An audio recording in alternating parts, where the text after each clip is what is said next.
আসসালামু আলাইকুম, আমন্ত্রণ মাইটিভি রাতের সংবাদের সঙ্গে আছি আমি নুসরাত শারমিন। শুরুতেই সংবাদ শিরোনাম।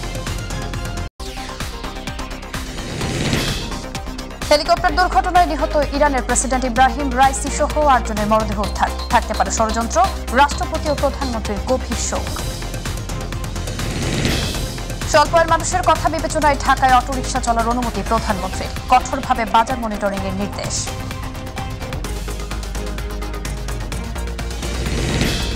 বঙ্গবন্ধু শেখ মুজিবুর রহমানের নামে শান্তি পদক দেবে সরকার, পুরস্কার কোটি টাকা ও স্বর্ণ পদক। মন্ত্রিসভায় নীতিমালা অনুমোদন। দ্বিতীয় ধাপে 157 উপজেলায় ভোট গ্রহণ আগামীকাল। বিভিন্ন কেন্দ্রে পৌঁছে দেওয়া হচ্ছে নির্বাচনী সরঞ্জাম, নির্বাচনী এলাকায় সাধারণ ছুটি ঘোষণা।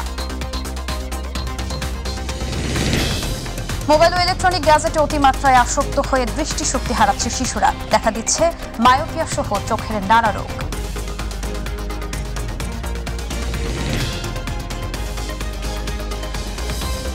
দর্শক শুনছিলেন সংবাদ শিরোনামগুলো, এবার জানাবো বিস্তারিত। ইরানের দক্ষিণ পশ্চিমাঞ্চলে হেলিকপ্টার দুর্ঘটনায় প্রেসিডেন্ট ইব্রাহিম রাইসি নিহত হয়েছেন। এছাড়াও হেলিকপ্টারে থাকা দেশটির পররাষ্ট্রমন্ত্রী হোসেইন আমির আবদুল্লাহিয়ান সহ বাকি আরোহীরাও মারা গেছেন। আজারবাইজান সীমান্তে নির্মিত একটি বাঁধ উদ্বোধন শেষে ফেরার পথে তাকে বহন করা হেলিকপ্টারটি খোদা আফরিন অঞ্চলে বিধ্বস্ত হয়। পরে মরদেহ উদ্ধার করে উদ্ধারকারীরা। এ ঘটনায় বিশ্বজুড়ে তোলপাড়। প্রেসিডেন্ট রাইসির মৃত্যু দুর্ঘটনা নাকি পরিকল্পিত তা নিয়ে চলছে জল্পনা কল্পনা। আতিকুর রহমান তিতাসের রিপোর্ট।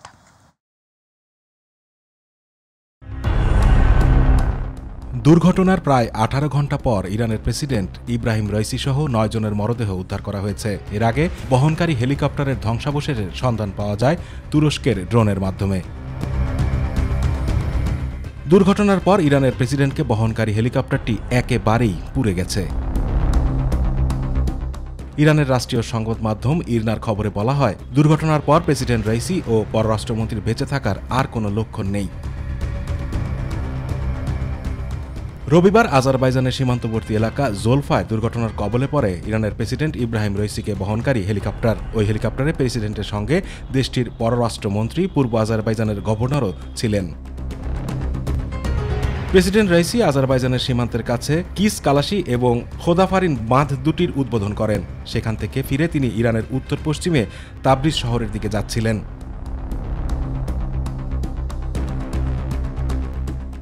দুর্ঘটনার পর থেকে ইরানের প্রেসিডেন্ট নিখোঁজ ছিলেন। তাদেরকে উদ্ধারে মাঠে নামে উদ্ধারকারীরা, তবে ঘন কুয়াশা, বৃষ্টি ও পাহাড়ি এলাকা হওয়ায় উদ্ধার অভিযান ব্যাহত হচ্ছিল। প্রেসিডেন্ট রাইসিকে উদ্ধারে তুরস্ক, রাশিয়া, আজারবাইজান, আর্মেনিয়া, ইরাক থেকে উদ্ধারকারী দলও পাঠানো হয়। ইরানি সংবাদ মাধ্যমগুলোতে বলা হয়েছে, রোববার স্থানীয় সময় দুপুর 1:30 দিকে হেলিকপ্টারটি দুর্ঘটনার কবলে পড়ে। যুক্তরাষ্ট্রের তৈরি বেল 212 হেলিকপ্টার বহন করছিল প্রেসিডেন্ট রাইসি ও পররাষ্ট্রমন্ত্রী হোসেইন আমির আবদুল্লাহিয়ানকে। আতিকুর রহমান তিতাস, মাইটিভি। 3 বছর আগে ইরানের প্রেসিডেন্ট নির্বাচিত হওয়া 63 বছর বয়সী ইব্রাহিম রাইসিকে মনে করা হতো দেশটির সর্বোচ্চ ধর্মীয় নেতা আয়াতুল্লাহ খামিনির উত্তরসূরি। মাত্র 20 বছর বয়সে শুরু হয় তার সরকারি চাকরি জীবন। এরপর নানা চড়াই উতরাই পেরিয়ে দেশটির রাষ্ট্রপতি নির্বাচিত হন তিনি। ইব্রাহিম রাইসির জীবনের কিছুটা অংশ তুলে ধরছেন শামস তাবরিজ উচ্ছ্বাস। হেলিকপ্টার দুর্ঘটনায় প্রেসিডেন্ট রাইসির মৃত্যু ইরানের জন্য বিরাট এক ধাক্কা। দীর্ঘদিন ধরে ইসরায়েল ও যুক্তরাষ্ট্রের সঙ্গে বৈরী সম্পর্ক চলে আসছে ইরানের। ইব্রাহিম রাইসি ক্ষমতায় আসার পর যুক্তরাষ্ট্রের নিষেধাজ্ঞা মোকাবিলায় প্রতিবেশীদের পাশাপাশি চীন ও রাশিয়ার সঙ্গে সম্পর্ক উন্নয়নে বিশেষভাবে মনোযোগ দিয়েছিলেন তিনি। রাইসি 1960 সালে ইরানের পবিত্র শহর মাশহাদে জন্মগ্রহণ করেন এবং অল্প বয়সে উচ্চ পর্যায়ে দায়িত্ব গ্রহণ করেন। ইরানের আইন, সংবিধান এবং ধর্মীয় বিশ্লেষক হিসেবে পরিচিত ইব্রাহিম রাইসির পেশাদার জীবন শুরু হয় প্রসিকিউটর জেনারেল হিসেবে, তাও মাত্র 20 বছর বয়সে। কারাবাদ শহরের কৌশলী হিসেবে ওই দায়িত্ব পালন করেন তিনি। 1998 সাল থেকে 1994 সাল পর্যন্ত রাইসি তেহরানের প্রসিকিউটর জেনারেলের দায়িত্ব পালন করেন। 2004 সাল থেকে তিনি 1 দশক জুডিশিয়াল অথরিটির উপপ্রধানের দায়িত্ব পালন করেন। 2019 সালে তাকে বিচার বিভাগের প্রধান নিযুক্ত করে দেশটির সর্বোচ্চ ধর্মীয় নেতা আয়াতুল্লাহ খামেনি। মূলত তখন থেকেই ইরানের গার্ডিয়ান কাউন্সিল এবং সর্বোচ্চ ধর্মীয় নেতার ঘনিষ্ঠজন হিসেবে পরিচিতি পান রইসি। পরবর্তীতে ৮৮ সদস্যের বিশেষজ্ঞ সভার ডেপুটি চেয়ারম্যান নির্বাচিত হন। তিনি সর্বোচ্চ ধর্মীয় নেতা নির্বাচক সহ বেশ কিছু গুরুত্বপূর্ণ দায়িত্ব পালন করে এই সভায়। ২০২১ সালে দ্বিতীয় দফায় নির্বাচন করে ইরানের ৮ম প্রেসিডেন্ট নির্বাচিত হন ইব্রাহিম রইসি। নিজেকে দুর্নীতির অদক্ষ ও অভিজাতকদের ঘোর বিরোধী হিসেবে প্রকাশ করা রইসি রাজনৈতিক দিক থেকে শিয়া ইসলামিক কট্টরপন্থার সমর্থক। তবে দায়িত্ব পালনের পর থেকেই ঘরের বাইরে নানামুখী চাপের মধ্যে পড়েন ইব্রাহিম রইসি। নতুন করে একের পর এক নিষেধাজ্ঞা আসতে থাকে যুক্তরাষ্ট্রসহ পশ্চিমা দেশগুলোর পক্ষ থেকে। ফলে চরম অর্থনৈতিক সংকটের মুখে দেশটিতে বিক্ষোভ হয় দফায় দফায়। ২০২২ সালে ইরানি তরুণী মাহসা আমিনীর মৃত্যুকে কেন্দ্র করে পোশাকের স্বাধীনতা ইস্যুতে দেশজুড়ে বিক্ষোভ হয়, যাতে প্রাণ যায় ৫৫০-ও বেশি মানুষের। ওই ঘটনায় সবচেয়ে বেশি চাপের মুখে পড়েন রইসি, যদিও পরে পরিস্থিতি অনেকটাই নিয়ন্ত্রণে আনেন তিনি। ৭ অক্টোবর ইসরায়েলি ভূখণ্ডে হামলার পেছনে রইসি প্রশাসনের ভূমিকাকেই দায়ী করে আসছে তেল আবিব। ইরান ইসরায়েলের ক্ষেপণাস্ত্র হামলাকে কেন্দ্র করে যুদ্ধ পরিস্থিতিও কৌশলী হাতে সামলেছেন রইসি। শামস তাবরিজ উচ্ছ্বাস, মাই টিভি নিউজ ডেস্ক। ইরানের প্রেসিডেন্ট ও পররাষ্ট্রমন্ত্রী নিহতের ঘটনায় ইরান জুড়ে নেমে এসেছে শোকের ছায়া। ইরানের সঙ্গে একাত্মতা প্রকাশ করেছে মধ্যপ্রাচ্যের দেশগুলো। শোক জানিয়েছে ভারত, রাশিয়া, ভেনেজুয়েলা সহ আরও অনেক দেশ। আতিকুর রহমান তিতাসের আরও একটি রিপোর্ট। ইরানের প্রেসিডেন্ট ও পররাষ্ট্রমন্ত্রী নিহতের ঘটনায় ইরান জুড়ে নেমে এসেছে শোকের ছায়া। তবে জনগণকে উদ্বিগ্ন না হওয়ার আহ্বান জানিয়েছেন ইরানের supreme leader Ayatollah Ali Khamenei. Helicopter বিধ্বস্ত হয়ে ইরানের প্রেসিডেন্ট ইব্রাহিম রাইসি নিহতের ঘটনায় শোক প্রকাশ করেছেন রাষ্ট্রপতি মোহাম্মদ শাহাবুদ্দিন ও প্রধানমন্ত্রী শেখ হাসিনা। শোকবার্তায় প্রধানমন্ত্রী মর্মান্তিক এই ঘটনায় বাংলাদেশ সরকার ও প্রধানমন্ত্রীর পক্ষ থেকে ইরান সরকার ও সে দেশের ভ্রাতৃপ্রতিম জনগণকে গভীর সমবেদনা জানান। ইরানের প্রেসিডেন্ট ইব্রাহিম রাইসির মৃত্যুতে গভীর শোক জানিয়েছেন ইরাকের প্রধানমন্ত্রী মোহাম্মদ শিয়া আল সুদানি। এক বিবৃতিতে তিনি দেশটির সর্বোচ্চ নেতা আয়াতুল্লাহ আল খামেনি তার সরকার ও জনগণের প্রতি আন্তরিক সমবেদনা ও সহানুভূতি প্রকাশ করেন। ইরানের সরকার ও জনগণের প্রতি গভীর সমবেদনা ও সংহতি জানিয়েছে ফিলিস্তিনের সশস্ত্র স্বাধীনতাকামী সংগঠন হামাস। গভীর শোক জানিয়েছেন ইয়েমেনের হুথি সুপ্রিম রেভলিউশনারি কমিটির প্রধান মোহাম্মদ আলী আল হুথি। তাদের পরিবারকে ধৈর্য ও সান্ত্বনা দেওয়ার জন্য আল্লাহর কাছে প্রার্থনা করেন তিনি। নিহতদের প্রতি গভীর শোক জানিয়েছেন ভারতের প্রধানমন্ত্রী নরেন্দ্র মোদী। সামাজিক যোগাযোগ মাধ্যম এক্সে দেয়া এক পোস্টে তিনি বলেছেন, ভারত ইরান দ্বিপাক্ষিক সম্পর্ককে শক্তিশালী করার জন্য তার অবদান সর্বদা স্মরণ করা হবে। ভারত এই দুঃখের সময়ে ইরানের পাশে আছে। এছাড়া পাকিস্তানের প্রেসিডেন্ট আসিফ আলী জারদারি এই ঘটনায় উদ্বেগ প্রকাশ করেন। ইরানের প্রেসিডেন্টের নিহত হবার খবরে সমবেদনা জানিয়েছেন ভেনেজুয়েলার প্রেসিডেন্ট নিকোলাস মাদুরো। সামাজিক যোগাযোগ মাধ্যমে তিনি লিখেছেন, ভেনেজুয়েলার নিঃশর্ত বন্ধু ছিলেন রাইসি। মস্কো ইরানের রাষ্ট্রদূত কাজেম জালালির সঙ্গে সাক্ষাৎ করেছেন রাশিয়ার প্রেসিডেন্ট ভ্লাদিমির পুতিন। অন্যদিকে যুক্তরাষ্ট্র বলছে তারা বিষয়টিকে গভীরভাবে পর্যবেক্ষণ করছে। আতিকুর রহমান তিতাস, মাই টিভি। এবার অন্যান্য প্রসঙ্গ। বিশ্ব পরিস্থিতি ও দ্রব্যমূল্যের স্বল্প আয়ের মানুষের কথা বিবেচনা করে শুধুমাত্র ঢাকা শহরে ব্যাটারি চালিত রিকশা চলাচলের অনুমতি দিয়েছেন প্রধানমন্ত্রী শেখ হাসিনা।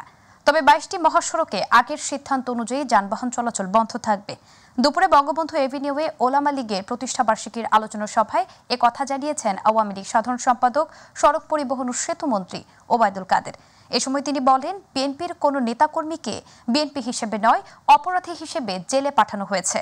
বিএনপি জামাত এখন ইহুদিদের দোসর হিসেবে পরিণত হয়েছে বলে মন্তব্য করেন ওবায়দুল কাদের।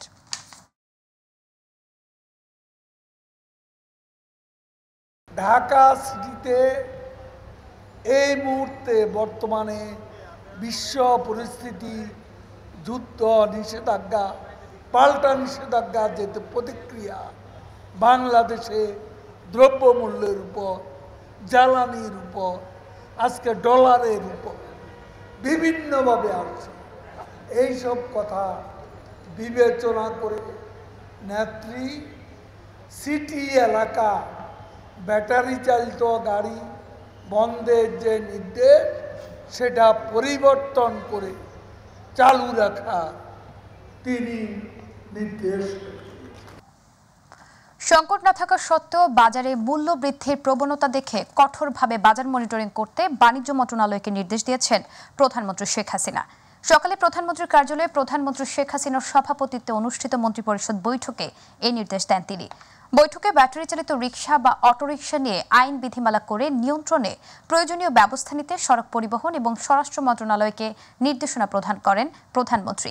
চালকদের প্রশিক্ষণের পাশাপাশি কোন সড়কে এবং কত গতিতে চলতে পারবে তা বিধিমালায় অন্তর্ভুক্ত রাখার তাগিদ দিয়েছেন প্রধানমন্ত্রী শেখ হাসিনা। শান্তি প্রতিষ্ঠার ক্ষেত্রে অবদান রাখা সহ বিভিন্ন অবদানের জন্য বঙ্গবন্ধু শেখ মুজিবুর রহমান শান্তি পদক দেবে সরকার। 2025 সাল থেকে প্রতি 2 বছর পর পর একজন ব্যক্তিকে এ পুরস্কার দেওয়া হবে। পদক পাওয়া ব্যক্তি পুরস্কার হিসেবে পাবেন $1 লাখ বা বাংলাদেশি টাকায় 1,17 লাখ টাকা। এছাড়াও তিনি 50 গ্রাম ওজনের 18 ক্যারেটের স্বর্ণ পদক পাবেন। এ লক্ষ্যে বঙ্গবন্ধু শেখ মুজিবুর রহমান শান্তি পদক নীতিমালা 2024-এর খসড়ার অনুমোদন দিয়েছে মন্ত্রিসভা। সকালে প্রধানমন্ত্রী শেখ হাসিনার সভাপতিত্বে মন্ত্রিসভার বৈঠকে এই অনুমোদন দেওয়া হয়।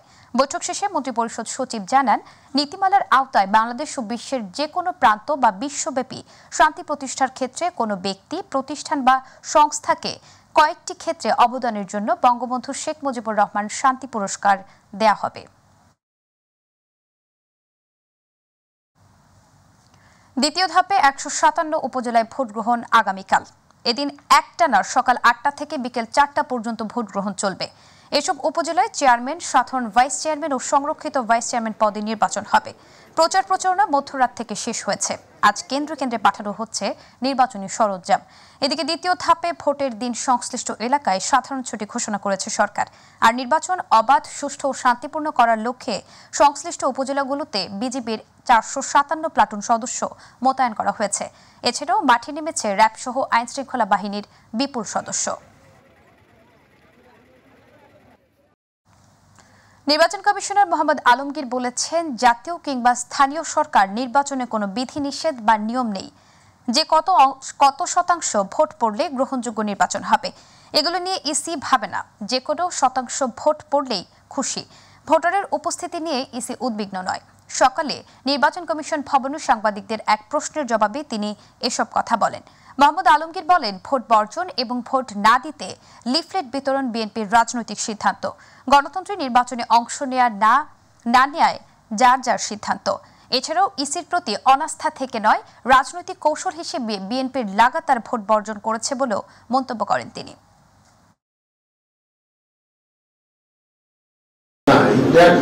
তারা ভোটারদের নির্বাচনে নিষেধ করছেন, তাদের গণতান্ত্রিক অধিকার, তারা বলতে পারেন।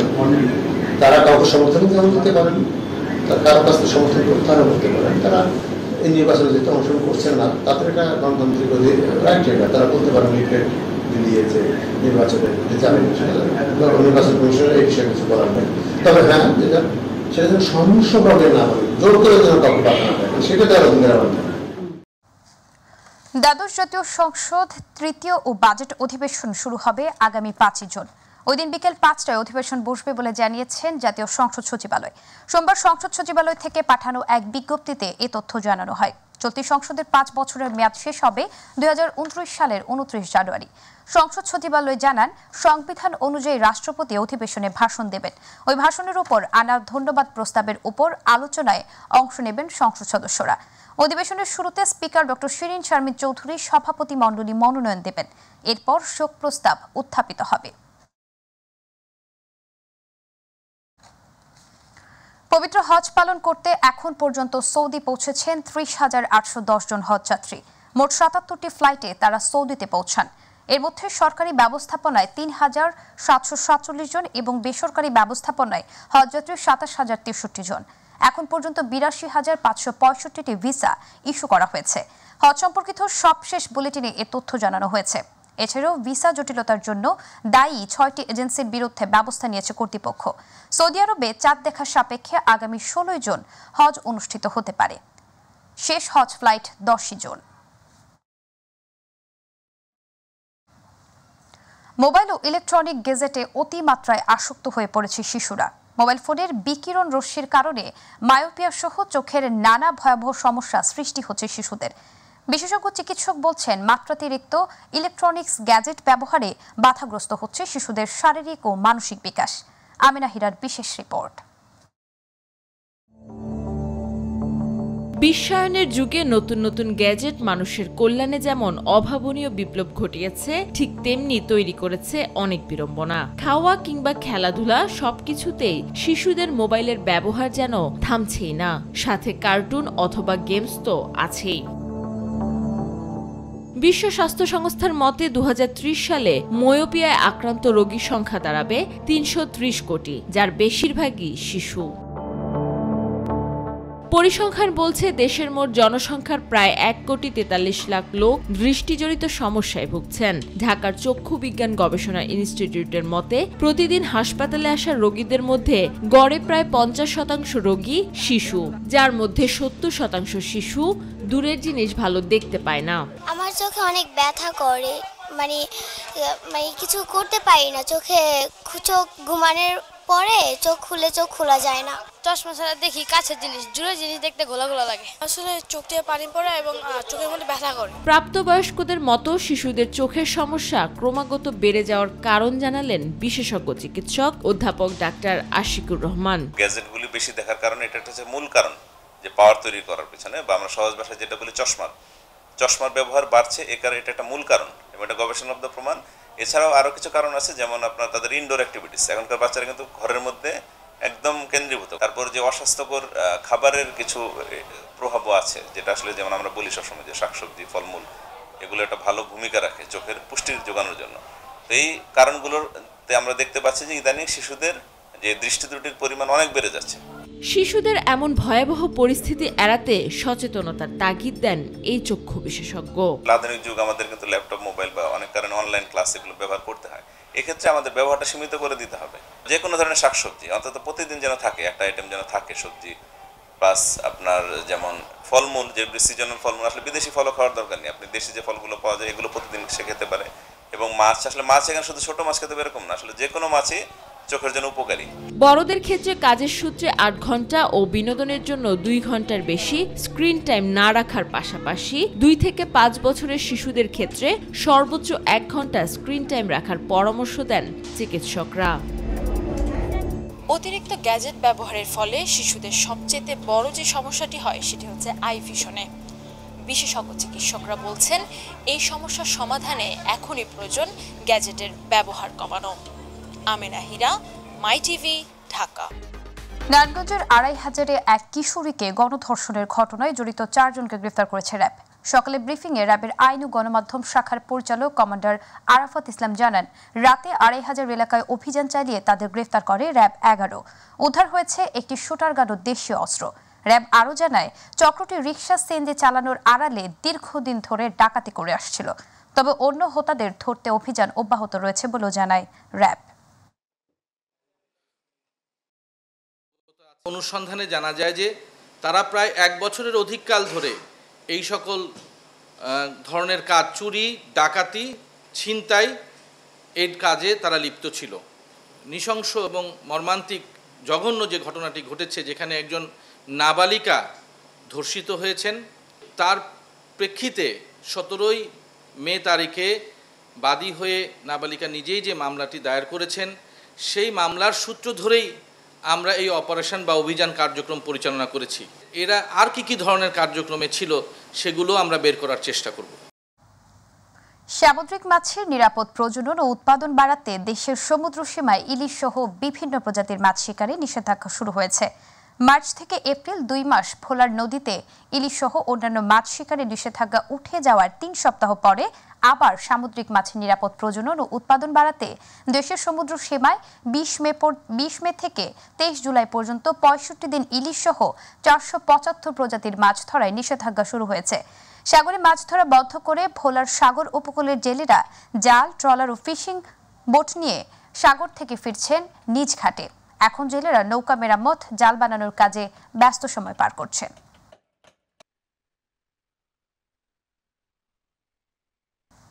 সংবাদের শেষ প্রান্তে আমরা, তবে যাবার আগে সংবাদ শিরোনামগুলো জানিয়ে দিচ্ছি আরও একবার।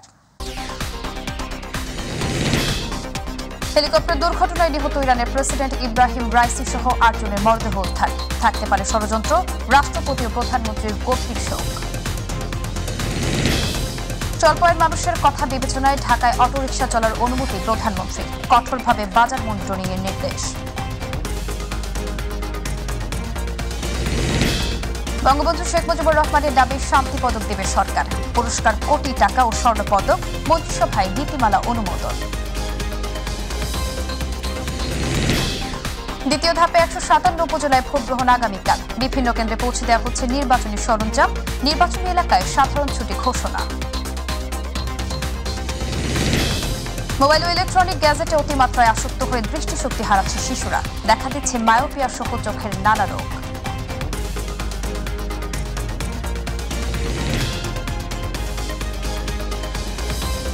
দর্শক, সঙ্গে থাকার জন্য ধন্যবাদ। ইউটিউবে মাইটিভি সংবাদ পেতে ভিজিট করুন youtube/mytvbd নিউজ এবং আমাদের অনুষ্ঠান দেখতে ভিজিট করুন youtube/mytv বাংলা, facebook/mytv বাংলা। আমাদের পরবর্তী সংবাদ রাত 9টা 30 মিনিটে দেখার আমন্ত্রণ জানিয়ে বিদায় নিচ্ছি আমি নুসরাত শারমিন। আল্লাহ হাফেজ।